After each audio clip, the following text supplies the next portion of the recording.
Well, you can see we've got multiple different wavelengths.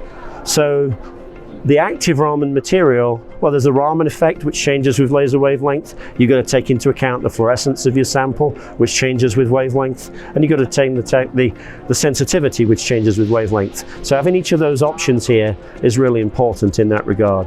We also have some more traditional configurable aspects, which is the optical slit, which is the traditional way to look at the trade-off between optical resolution and throughput. In our benches, we give the option of 2 different types of detectors.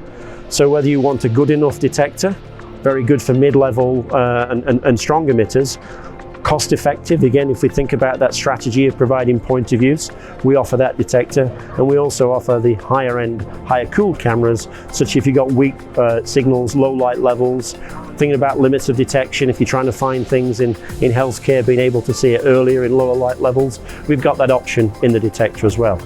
Inside this bench as well, we've got one other clever little trick. Wasatch is known, just mentioned, Wasatch is known for that high throughput design, the f1.3, that's great.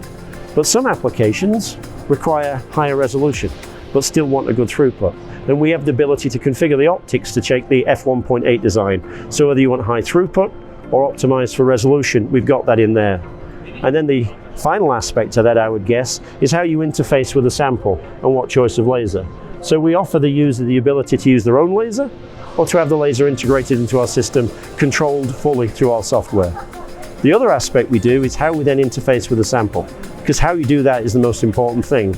So we can either have an integrated probe, as we can see here, or we have the ability to use different external probes. So whether you want to couple it into an existing microscope, whether you want to do traditional bulk measurements, or whether you want to do industrial measurements, or accessories associated with lateral flow, etc., we offer that configurability in that sense. So we've got the sensitivity and we've got the configurability. And those things, and aligning that with point of use detection, the future of Raman, is why this product line exists.